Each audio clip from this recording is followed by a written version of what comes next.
백인백색이라고 그러죠. 다 다릅니다. 왜 그렇죠? 그것이 바로 그 사람이 그 일에 반응하는 태도라는 것입니다. 만약에 내가 긍정적으로 반응하면 어떻습니까? 주위에 있는 사람들이 그 긍정에 이렇게 영향을 받게 되죠. 근데 내가 만약에 부정적으로 반응하게 되면 어떻게 되죠? 모든 상황이 다 부정적으로 바뀌게 된다는 것입니다.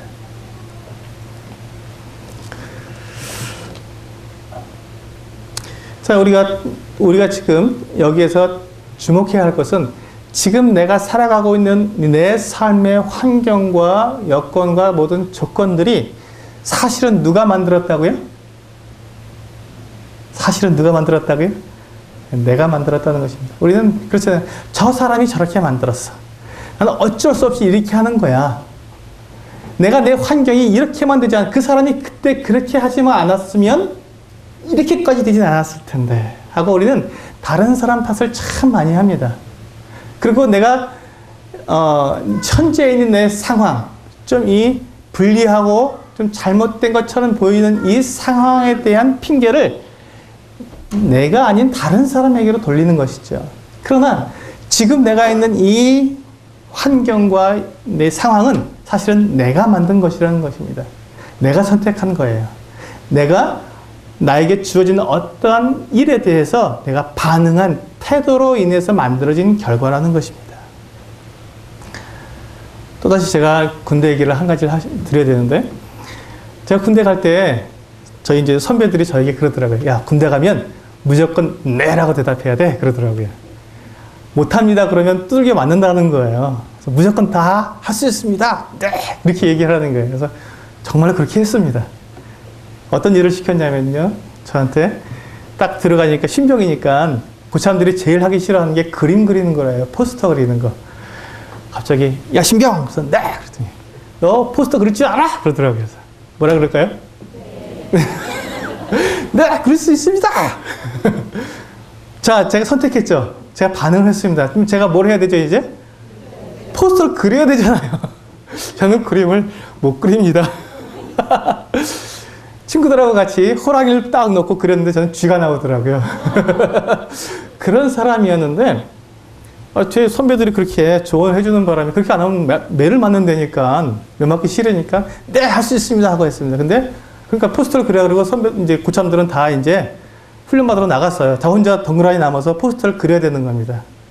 근데 고참들은 나가서 이제 훈련을 땀 흘리면서 열심히 받고 들어왔는데 제가 개발서를 그려놓으면 어떻게 됩니까? 더 두들겨 맞죠. 이 상황은 더 극하게 치달았습니다. 그래서 이제 기도하죠. 주님, 제가 이 상황을 초래했습니다. 어떻게 하면 좋을까요? 지혜를 주시고 제게 포스터 그릴 수 있는 능력을 주시옵소서. 하고 정말이에요. 정말 간절하더라고요. 그리고 그림을 그렸습니다. 세상에 그 그림이요 당선된 거 아십니까? 제가 그거 갖고 휴가를 나올 뻔했습니다.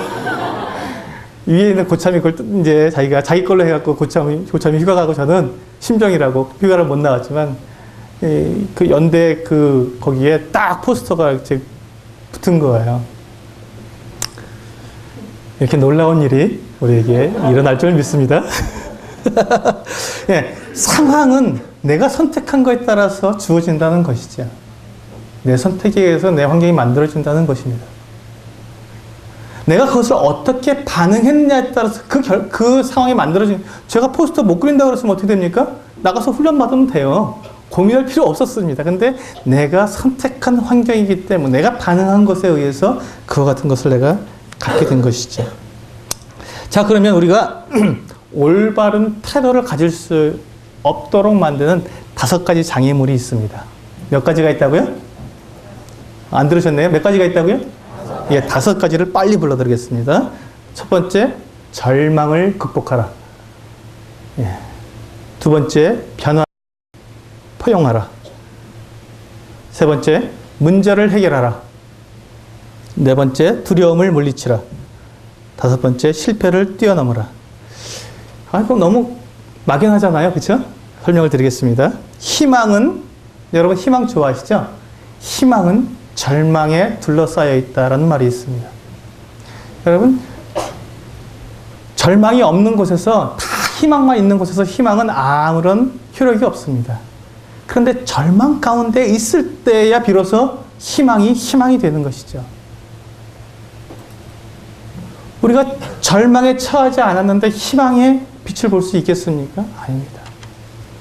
그런데 우리는 절망한 순간, 절망을 맛보는 그와 같은 상황이 되면 우리는 포기하기 쉽습니다. 그러지 말라는 것입니다. 절망을 극복하십시오. 무엇으로 극복합니까?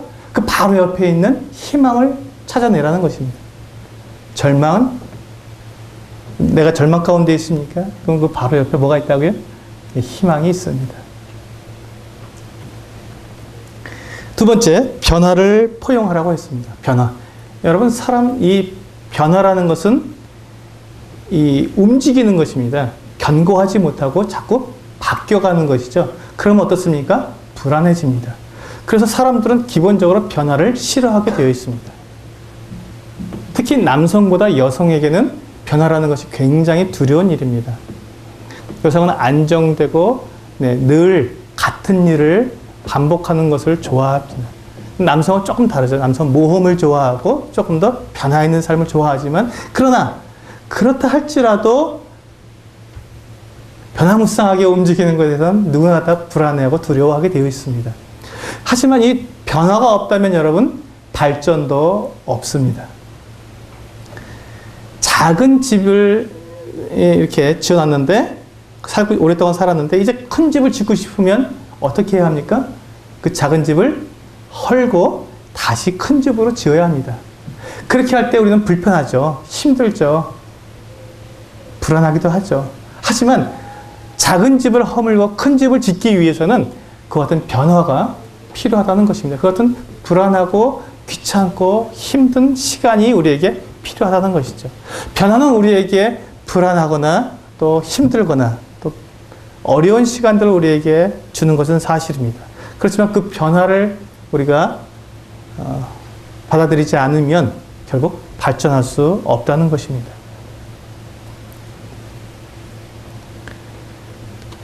세 번째, 모든 문제에는 답이 있습니다. 문제를 해결하라고 그러는데 답이 없는 문제는 없습니다. 그리고 모든 문제를 해결하는 답은 예수 그리스도이다 하는 말이 있습니다. 모든 문제에는 답이 있는데 그 답은 뭐라고요? 예수 그리스도입니다. 그렇다고 학교에서 보는 시험의 답이 예수 그리스도가 아니라고 우리의 인생에 있어서의 문제를 말하는 것이죠. 가끔가다 지학생들이 답을 그렇게 쓸 수도 있기 때문에 여러분들 지학생들은 아니죠?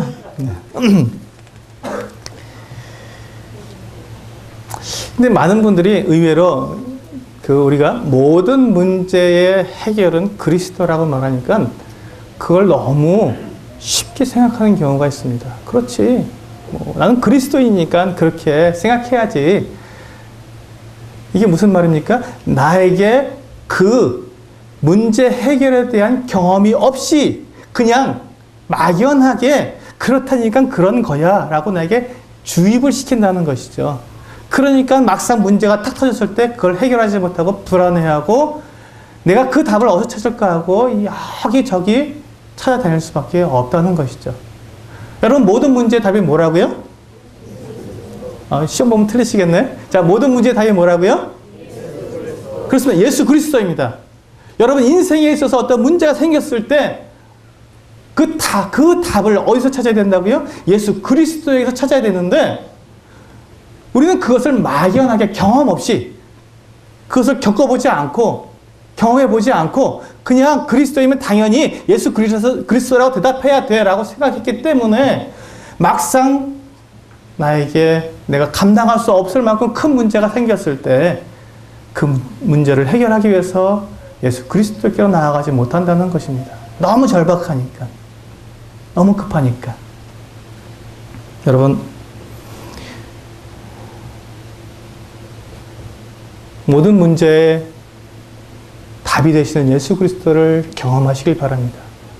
여러분들이 문제가 생겼을 때 큰 문제부터 그렇게 막 하려고 하면 힘드니까요. 작은 문제가 여러분들이 생겼을 때 그것을 가지고 예수 그리스도께로 나아가시고 예수 그리스도 앞에서 그것을 해결하시려고 연습을 해보시기 바랍니다. 여러분, 작은 성공이 큰 성공으로 이끌어 가시는 것을 여러분 경험할 수 있을 것입니다. 거짓말을 하는 것, 이것도 역시 우리가 그리스도에게로 나아가서 해결받아야 할 문제입니다. 우리는 크고 작은 거짓말들을 참 많이 합니다. 때로는 하얀 거짓말이라고도 말을 하죠. 선의의 거짓말. 선의의 거짓말도 거짓말입니다. 선의의 거짓말도 거짓말입니다. 그건 역시도 잘못입니다. 우리는 진실되고 정직하게 말할 필요가 있습니다. 그것을 어떻게 한다고요?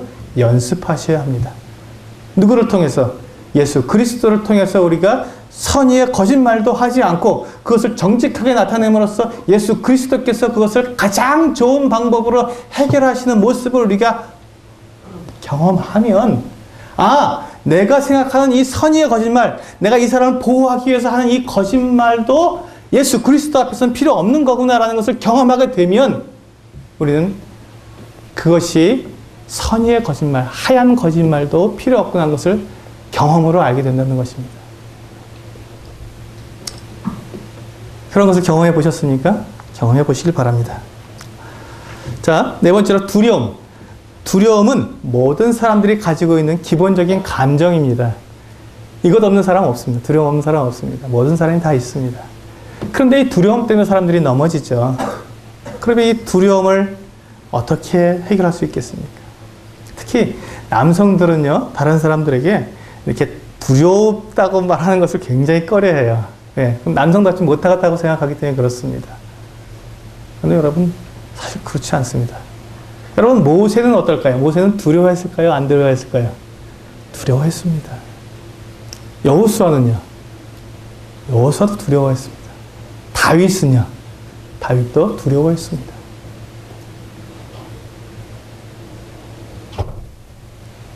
두려움을 이길 수 있는 가장 큰 힘은요, 두려움을 인정하는 데서 나옵니다. 난 두렵지 않아. 에이, 그런 거에 충분히 내가 이기지 하면서 속으로 두려워하고 있으면요, 내 모습이 어색해지고, 그리고 그 일을 처리하는 내 방법이 어색하기 때문에 실수가 되고 실패가 되기 쉽습니다.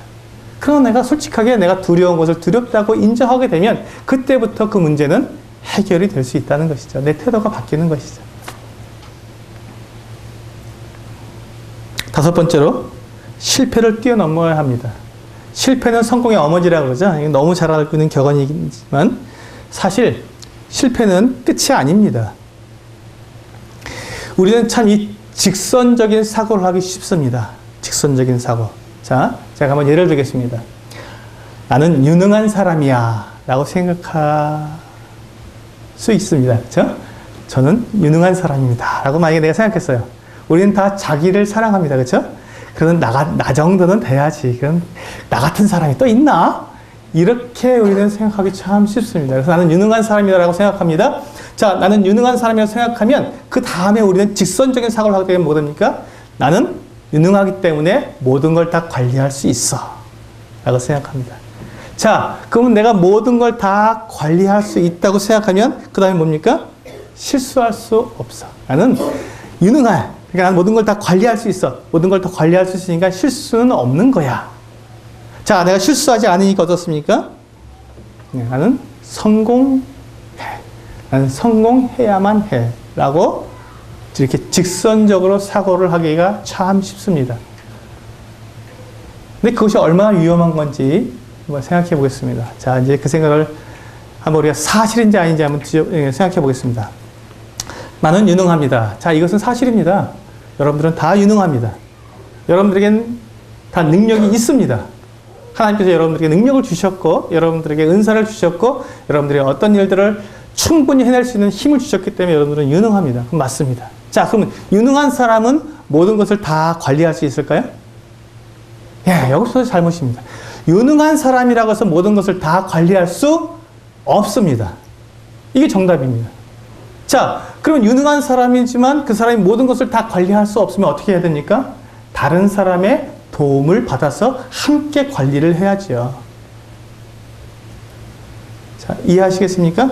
자, 아까는 직선적으로 사고하다 보니까 나 혼자서 모든 책임을 다 져야 되고 내가 다 해야 된다고 생각하니까 이게 잘못된 생각에 빠져들기 쉬운데 나는 다 관리할 수 없어. 그러니까 나는 다른 사람의 도움을 받아야 돼. 함께 할 수 있어. 라고 이렇게 바뀌게 된다는 것이죠. 자, 그러면 그 다음번이 뭡니까? 실수할 수 없다고 생각했던 이 직선적인 사고가 바뀌죠? 나는 실수할 수도 있어. 나는 유능하지만 모든 걸 다 관리할 수 없으니까 실수할 수도 있죠, 당연히. 자, 실수할 수 있으니까 실수할 수 어떻게 하면 됩니까? 네, 실수를 인정하고 용서를 구하면 되는 것이죠. 너무 단순한가요? 네. 우리는 단순한 삶을 그 실수를 실수가 아닌 것으로 포장하기 때문에 실수가 그때부터는 거짓말이 되고 그것이 나로 하여금 양심을 거리끼게 만든다는 것이죠. 우리 실수는 실수라고 우리가 이야기할 수 있어야 합니다. 인정할 수 있어야 하는 것이죠. 그러면 나는 실수할 수 있으면 나는 꼭 성공만 해야 됩니까? 아니죠. 실패도 할 수 있다는 것입니다. 그렇습니다. 우리는 실패할 수 있는 사람이고 또 실패하도록 만들어져 있습니다. 우리는 하나님이 아니거든요. 하나님은 실패할 수 없는 분이지만 우리는 실패할 수 있도록 하나님께서 만드신 피조물입니다. 자, 우리가 실패할 수 있으니까 실패를 극복할 수 있겠죠.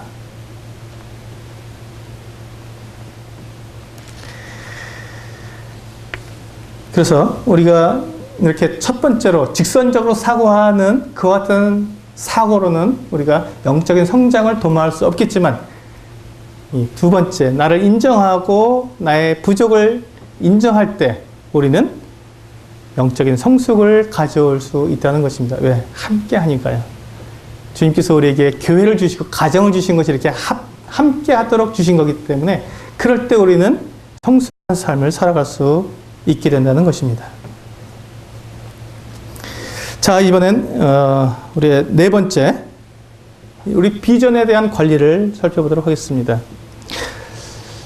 제가 많은 경우에 특히 이제 교회 학교에서 이렇게 함께 상담도 하고 또 교제를 할 때 가장 큰 오해를 받고 있는 게 바로 이 비전에 대한 것입니다. 교사님들도 많은 부분에 이 비전에 대해서 오해를 하고 계십니다. 여러분, 비전을 우리말로 하면 뭐가 되죠? 네, 꿈. 네, 꿈. 넌 꿈이 뭐니? 우리 아이들에게도 묻지 않습니까? 공공아, 넌 꿈이 뭐니? 그러면서 우리는 뭐라고 붙입니까? 그 아이가 멈칫할 때 우리는 너 나중에 어떤 사람 될 건데? 너 나중에 뭐 할 건데? 이렇게 무슨, 자, 그러면 뭡니까? 꿈은 곧 나의 직업. 이렇게 매치가 되기 쉽습니다. 사실이죠? 우리가 보통 꿈 얘기하면서 많은 경우에 이 직업을 이야기하기가 참 쉽습니다. 근데 사실 꿈은 직업이 아닙니다. 그리고 우리가 또한 이 꿈에 대해서 이야기하면서 아주 분명한 꿈을 가지고 있어야 되는 거야. 목표의식이 생기니까 라고 말을 합니다. 근데 정말 그럴까요? 정말 꿈은 견고한 꿈을 가져야 할까요? 한번 생각해보세요. 여러분들에게 묻겠습니다. 여러분들의 꿈이 있습니까? 없으신가 봐요? 네. 한번 생각해 보겠습니다. 여러분들에게 지금 어떤 꿈이 있다면 10년 전에 여러분들이 똑같은 꿈을 꾸고 계셨습니까? 자, 그럼 이번에는 10년 후로 넘어가겠습니다. 10년 후에도 여러분들이 지금 가지고 있는 꿈을 똑같이 꿈으로 가지고 계시겠습니까? 아마 지금 제가 세 가지를 물어봤는데 세 가지가 다 아니라고 할 수 있겠습니다. 이 나이에 무슨 꿈을 꿔요? 이렇게 말씀하시는 분들도 있을 겁니다. 그리고 10년 전에 나도 저는 다른 꿈을 꿨죠. 그리고 10년 후에는 다른 꿈을 꿔야죠. 라고 말할 분들이 대부분일 것입니다. 그런데 우리는 우리 아이들에게 견고한 꿈, 바뀌지 않는 꿈, 분명한 꿈, 확실한 꿈을 꾸라고 이야기할 때가 참 많습니다. 근데 그렇지가 않거든요.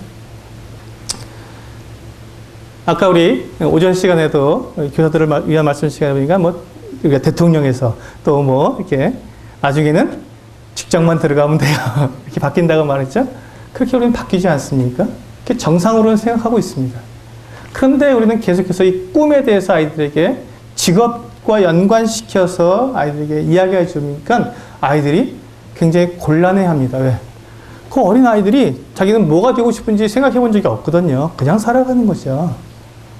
근데 우리는 아이들에게 자꾸 너 못 할래, 못 할래. 그러면 아이들이 뭐 축구 좋아하는 애들, 운동하기 좋아하는 애들은 당연히 축구 선수요, 박지성 선수요, 막 이렇게 얘기하죠. 또 엄마 아빠가 가지고 있는 직업과 연관지어서 아이들이 이야기하기 참 쉽습니다. 근데 그것이 사실 그 아이의 꿈은 아니거든요. 그리고 우리는 꿈에 대해서 사실은 잘못 가르쳐주고 있는 것입니다. 무엇이 되는 것이 꿈이 아닙니다.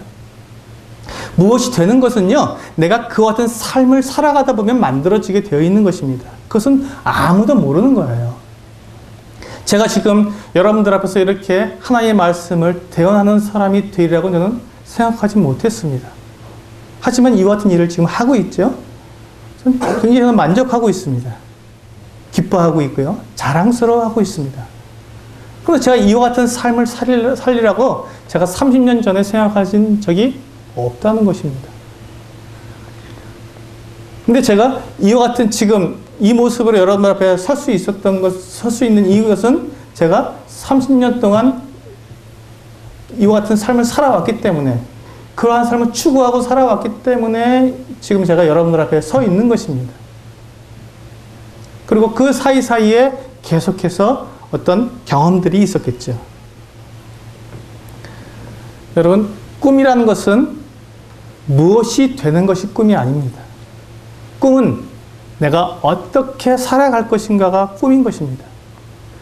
하나님 앞에서 내가 어떻게 살아갈 것인가, 이것을 꿈꿔야 하는 것입니다.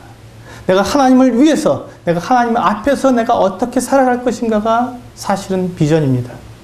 그런 비전이라는 말은 본다라는 말입니다. 자녀님들은 잘 알고 비전 냄비 아시죠? 네, 비전 냄비. 투명 유리로 된 냄비를 우리는 비전 냄비라고 하죠. 왜 비전 냄비입니까? 안이 들여다 보이기 때문에 비전 냄비라고 말을 합니다. 유리로 돼서. 비전은 본다는 것입니다. 여러분 여러분 보십니까? 여러분들이 앞으로 10년 후, 20년 후에 여러분들이 어떤 모습일지 분명히 보고 계십니까? 못 봅니다. 못 보는데 어떻게 그것을 비전으로 가질 수 있겠습니까? 그러니까 말이 안 되는 것이죠. 그러니까 우리가 아이들에게 비전을 가져, 꿈을 가져, 넌 나중에 어떤 사람이 될 거야, 이렇게 말할 때 아이들이 자꾸 헷갈려 하는 게 그거라고요. 그런데 변하지 않는 것, 변할 수 없는 것이 한 가지가 있습니다. 그것은 내가 하나님 앞에서 어떻게 살아갈 것인가, 이것은 변할 수가 없습니다. 그것은 우리가 하나님 말씀에서 우리에게 분명하게 보여주시는 것이고, 우리가 볼 수 있는 것이고, 내가 그렇게 살아갈 수 있는 것입니다. 여러분, 다니엘이 과연 그 바벨론의 총리가 될 것을 생각해 본 적이 있겠습니까? 없습니다. 그가 포로로 끌려갈 것도 아마 생각해 보지 못했을 것 같습니다. 어렸을 때. 근데 그와 같은 일이 닥쳐서 바벨론에 끌려가게 되었고, 포로로 끌려가게 됐고, 거기에서 그가 어떻게 살았습니까? 뜻을 정해서, 하나님 앞에서 뜻을 정해서 자기 몸을 더럽히지 않고 우상의 제물로 자기를 더럽히지 않겠다고 뜻을 정한, 내가 하나님 앞에서 어떻게 살 것인가를 꿈을 꾸었을 때 그는 하나님 앞에서 성공한 사람이 되었던 것입니다. 요셉은 어떻습니까? 우리는 꿈 얘기하면서 요셉의 이야기를 빼놓지 않죠. 요셉은 보리단의 꿈을 꾸었고, 또 11별, 해와 달과 11별의 꿈을 꾸었습니다. 자, 그것이 그 요셉이 지금 자기가 어떠한 사람이 될 것인지를 보여주신 것입니까? 아니지 않습니까? 요셉은 다만 자기가 높은 사람이 될 것은 알았지만 그가 애굽의 총리 대신이 될 것은 몰랐습니다. 근데 그의 삶은 어떻게 됐습니까? 애굽의 총리 대신이 아니라 애굽의 노예로 팔려갔지 않습니까? 그 다음에는 보디발의 아내 때문에 감옥에 갇힌 죄수가 되었던 것이에요. 그런데 그의 삶 속에서 지금 애굽의 총리 대신이라고 하는 그 그림자가 보입니까? 안 보이죠. 꿈꿀 수도 없습니다. 볼 수도 없어요. 그런데 그가 그것을 지금 그가 꿈을 꾸고 나아갔을까요? 아니라는 것이죠.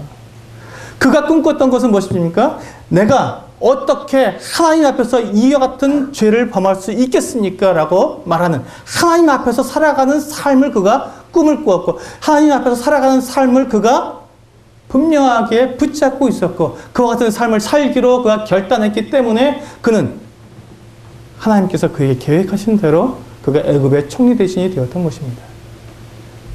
우리의 꿈은 무엇이 되는 것이 아닙니다. 우리 아이들에게 넌 무엇이 돼야 돼 하고 가르쳐주는 그것이 우리가 아이들에게 꿈을 심어주는 것이 아닙니다. 너는 하나님 앞에서 살아가는 사람이라고 가르쳐줘야 하는 것입니다.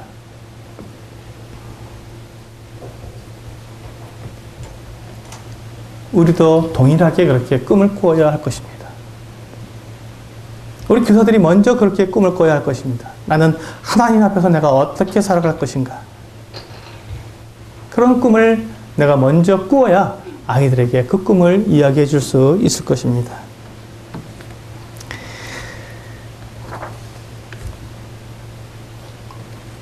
다섯 번째로, 우리는 스트레스를 관리해야 합니다. 스트레스는 압력, 압박을 말합니다. 이 비전하고 조금 밀접한 관계가 있는데요. 자, 내가 세운 어떤 성공의 그 기준, 그 목표를 향해서 막 그걸 이루기 위해서 막 달려가고, 그렇게 하다 보면 뭐가 되죠? 네, 압박감을 느끼게 된다는 것이죠. 그것을 성공하지 못하면 낙오자가 된다고 하는 이 생각이 나에게 찾아올 때 우리는 스트레스를 받게 됩니다. 어떤 일이 내게 맡겨졌을 때 그 일을 내가 성공하지 못하면 나는 낙오자야, 나는 실패자야, 나는 낙인 찍혀.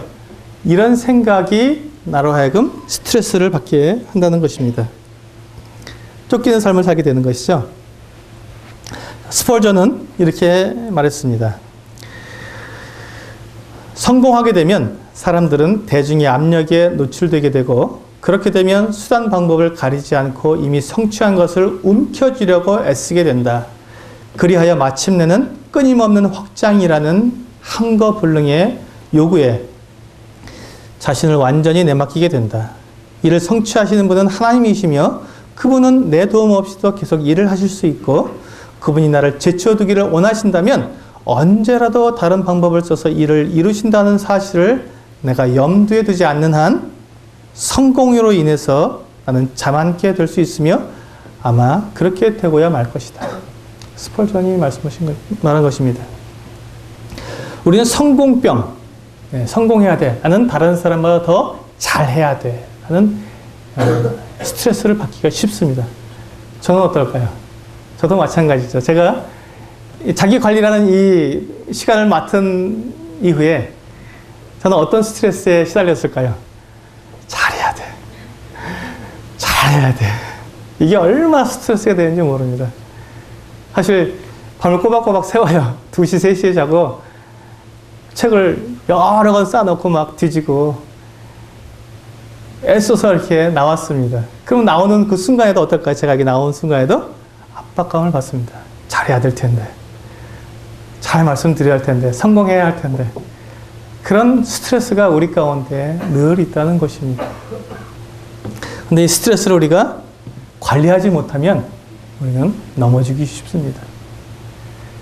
여러분, 스타들이 그렇게 하죠? 연예인들이 막 화려한 무대에 막 서서 막 멋지게 자기의 모든 끼를 다 발산하고 딱 돌아섰을 때 뭐가 느껴진다고요? 허무.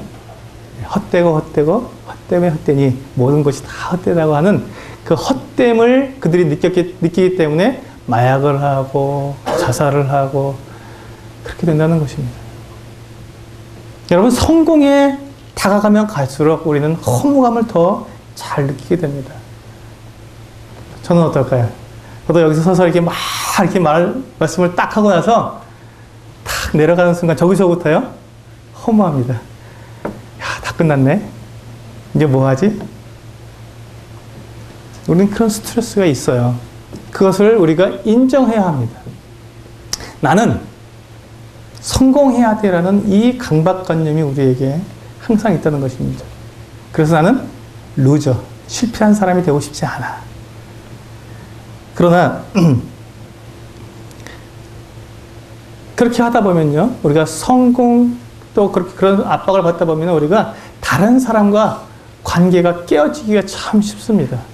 특별히 누구하고 관계가 깨어지죠? 하나님과의 관계가 깨어지기 참 쉽습니다. 우리는 지금 이 자기 관리를 하는데 영적 성숙을 위한 자기 관리를 해야 되는데 압박을 받다 보면요, 내가 잘해야 돼 하다 보면요, 저도 이 자기 관리를 준비하는데 말씀 많이 보고 기도를 많이 하고 준비하면 참 좋겠는데 그럴 시간이 없다고 생각이 든다니까요. 책을 더 보게 되고, 더 막 고민하게 되고, 이런 시간을 더 많이 사용해서 만들고 싶다고 하는 그런 유혹이 들어오는 거예요. 그게 사실입니다. 여러분들은 어떻습니까? 주일학교를 하거나 또 어떤 일을 맡았을 때 정말 그것을 하나님의 영광을 위해서 내가 하고 있는지, 아니면 내가 성공해야 돼 하는 그 성공의 그 압박 때문에 내가 하고 있는지 생각해 보면 참 좋겠습니다. 그래서 우리는 그것을 자유롭게 내려놓을 수 있었으면 좋겠습니다. 그렇다고 막 하라는 건 아닙니다. 실패를 막 하고 아무렇게 난장판을 하라는 건 아니죠. 최선을 다하되 그것이 정말로 우리에게 주는 유익이 무엇인가를 먼저 생각하자는 것입니다. 제가 한 가지 예를 들어보겠습니다. 우리가 크리스마스 행사를 조금 있으면 해야 되지 않습니까? 교회에서 준비를 합니다. 아이들, 우리 주일학교에서, 교회학교에서 이제 막 크리스마스 행사 준비를 하는데, 여러분 크리스마스 행사 준비를 왜 하죠? 성공하기 위해서 하는 겁니까? 아니죠. 누구든지 그렇게 생각하지 않습니다. 하나님의 영광을 위하고 크리스마스 정신을, 예수 그리스도께서 이 땅에 오신 그 사실을, 얼마나 우리를 사랑하셨는지를 우리는 전파하기 위해서 크리스마스 행사를 하는 것입니다. 그렇죠? 그런데 우리가 아이들을 이제 막 연습을 시킬 때 어떻게 합니까? 잘 못하는 아이가 어떻게 하죠? 야단치고, 야! 너 똑바로 안 해? 너 다음에 너 안 시킬 거야? 이렇게 하면서 아이들을 훈련을 시킵니다. 그리고 잘 못해오면 막 핀잔 주고, 잘하는 아이는 오, 그래 너 잘한다 잘한다. 자, 여기에서 우리는 시작부터 우리는 원래 우리가 가지고 있었던 크리스마스 행사의 주된 목표를 잃어버리고 시작하게 되는 것이죠. 왜? 성공해야 되기 때문에 그렇습니다. 그런데 만약에 우리가 크리스마스 행사를 아이들이 예수님을 알게 하기 위해서 우리가 한다고 생각한다면 잘 못해도 그래 너 괜찮아 잘할 수 있어. 그리고 이제 막상 그렇게 준비해서 하다 보니까 아이가 실수를 했어요. 그러면 어떠죠? 내가 부끄럽나요? 창피하고 나는 실패한 교사일까요? 아니에요. 성도들이 어떻습니까? 실패하는 아이들의, 실수하는 아이들의 모습을 보면서 성도들이 어떻습니까? 웃고 재밌어하고 귀엽다 그러고 아이들이 어떻게 그렇게 예쁘게 하냐 그러고 이렇게 칭찬을 해줍니다. 누구도 아이들의 실수에 대해서 얼굴을 굳게 하거나 찡그리면서 자기야 뭐야 도대체 주일학교 교사들 뭐 하는 거야 이렇게 말하지 않는다는 것입니다. 오히려 그렇게 실수하면서 아이들이 즐겁고 재밌게 자기의 그런 행사를 하면서 나는 예수님이 참 좋아요. 나는 주일학교에 나오는 것이 너무너무 좋아요. 나는 우리 주일학교 교사 선생님이 너무너무 좋아요. 라고 말할 그때 하나님께서도 영광을 받으시고 우리 주일학교도 성공을 하는 것이고 우리 주일학교의 그 크리스마스 행사도 성공을 하는 것입니다. 진짜 성공이 무엇이냐 하는 것이죠. 실수를 통해서도 우리는 성공할 수 있습니다. 시간이 다 됐네요. 어차피 저는 11가지를 다 하려고 한 것은 아닙니다. 하는 데까지 하겠습니다. 6번째까지만 하겠습니다. 건강까지만 하겠습니다. 여러분, 우리는 건강을 관리해야 합니다. 여러분, 지금 건강 관리를 위해서 여러분들이 하고 있는 일이 있습니까? 운동을 하신다든지, 식이요법을 하신다든지, 또 뭐 비타민을 드신다든지, 이런 일들을 하고 계십니까? 없어요? 네, 그럼 여러분들은 여러분들의 몸을 학대하시는 것입니다. 네. 여러분, 아주 쉬워요. 우리 몸을 학대하기 너무너무 쉽습니다. 운동하지 않고, 음식 조절하지 않고, 네. 기본적인 영양제를 먹어주지 않으면 아주 쉽게 우리 몸을 학대하고 계신 것입니다. 네, 우리 몸은, 네, 너희 몸은 하나님의 성령이 거하시는 거룩한 전인데 우리는 그 전을 마구마구 학대하고 있는 것입니다. 제가 이렇게 강하게 말씀드리는 것은 저도 건강에 대해서는 굉장히 과신했던 사람이었거든요. 근데 지난 6월 달에 제가 병원에 입원을 했었어요. 세상에. 병원에 딱 갔는데 입원하라고 합니다. 그래서 입원을 했거든요. 생전 처음 듣는 말이었어요. 입원이라는 단어를 제가 처음 들었습니다. 이 세상에. 선생님 정말로 제가 입원해야 돼요? 입원해야 한다는 거예요. 체크를 해보니까 저에게 병이 있다는 것이죠. 그래서 그 병 때문에 지금도 약을 먹고 있습니다. 저를 이제 잘 아시는 분들은 제가 얼굴이 좀 빠지고 살도 좀 빠졌습니다. 왜요? 관리를 하기 때문에 그렇습니다. 제 몸을 학대하다가 이제 좀 케어를 하는 것입니다. 네. 약도 먹어주고 또 이제 밥도 좀 줄이고 이제 운동도 적당하게 해주고 사실은 이제 이 강습회 준비를 위해서 거의 운동을 못했습니다. 학대를 했죠. 그래서 이제 제가 이 강습회가 끝나면 이제 바로 또 운동을 시작하려고 합니다. 여러분, 우리의 몸은 관리하지 않으면 망가지게 되어 있습니다. 나이가 들어서도 망가지지만 관리하지 않아서도 망가집니다. 이 망가진 몸을 여러분 무엇으로 보상할 수 있겠습니까? 아무것으로도 보상할 수 없습니다. 여러분들이 정말 주님께서 맡겨준 이 주일학교 사역에 여러분들이 헌신하고 희생하고 봉사하고 이 일에 열심을 내려가는 그 순간 건강 때문에 여러분들이 그것을 놓아야 할 수도 있다는 것입니다. 제가 그걸 느꼈어요. 지난 6월 달에 병원에 입원하라 그러는데 이거 다 놓아야 되는 거 아닌가 하는 생각이 들 정도였다니까요. 깜짝 놀라서 주님이 오히려 그것을 가지고 어떻게 하셨다고요? 경고하신 것입니다. 너 나보다도 내가 하는 말보다도 너는 네 자신을 너무 과신하는데 아니야 하고 경고를 하신 것이죠. 그러면 제가 어떻게 합니까? 그 경고를 겸허히 받아야죠. 아이고 주님 알겠습니다 하고 제가 겸허히 받고 제가 조절하고 관리하고 제 몸을 돌보게 되면 제가 이렇게 건강하게 여러분 앞에 설 수 있지만 그런데도 불구하고 그것을 관리하지 않으면 어떻게 된다고요? 그만둬라 하시죠. 그만둬라.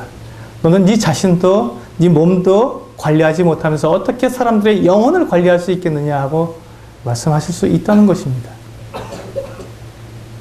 그러면 우리는 놔야 됩니다. 우리는 물론 언젠간 다 놓지요. 언젠간 다 놓지만 그러나 우리가 놓고 싶을 때 놓으려면 누구나 다 인정하는 그때에 놓으려면 우리의 몸을 관리를 해야 하는 것입니다. 사도 바울이 내가 남에게 전파 후에 나는 오히려 버림받을까 봐서 나는 두려워했다고 말했거든요. 그것이 뭐냐면 자기가 지금 일하고 있는 하나님께 쓰임받고 있는 이방인의 사도로서의 그 일에서 그만둬라 라고 말씀하실까 봐서 두려워서 자기가 자기 몸을 쳐서 복종시켰다고 말씀하고 있습니다. 사도 바울은 그렇게 자기 몸을 쳐서 복종시켰거든요. 왜? 그 일을 계속하고 싶으니까 정말 하나님께서 이제 끝이다라고 말씀하실 그때까지는 최선을 다해서 그 일을 하고 싶었기 때문에 사도 바울은 자기 몸을 쳐서 복종을 시켰습니다. 여러분들도 우리가 하나님께서 자 이제 네가 할 일 다 했다. 이제 나에게로 와라 하고 부르실 그때까지 우리는 이 일을 쉼 없이 나아가야 합니다. 최선을 다해서 우리는 이 길을 걸어가야 합니다. 그렇기 위해서 우리가 중간에 이 일을 쉬지 않기 위해서 우리는 우리 몸을 관리해야 한다는 것이죠. 우리의 건강은 영적 성장을 위해서 우리는 필요한 것입니다. 건강하지 못하면 영적으로 성장하기도 어렵습니다. 그렇다고 해서 여러분 병든 사람은 그러면 영적으로 성숙하지 못한 사람인가 말하면 그건 곤란합니다. 우리가 아파도 병원에 입원해서도 주님 앞에 영광을 돌릴 수 있는 기회가 참 많이 있습니다. 제 말을 한쪽으로만 듣지 마시기 바랍니다. 이렇게 우리가 병이 들어서도 틀림없이 하나님께 영광 돌릴 수 있고 우리는 영적으로 성숙할 수 있습니다. 그러나 우리가 우리 몸을 학대하면서 우리가 영적으로 성숙할 수는 없다고 말씀드리는 것입니다. 그 뒤에도 우리는 돈, 또 뭐가 있죠? 네? 제가 많이 했네요. 많이 했는데도 아직도 많이 남았군요. 그렇습니다. 많이 남아있지만 우리는 그 자체를 제가 지금 다 말씀드릴 수는 없는데 이제 그런 것들을 여러분들이 생각해 보시고 정말로 제가 지금 드린 말씀처럼 이 말씀의 맥락에 똑같이 흘러가고 있습니다. 돈도 마찬가지고요.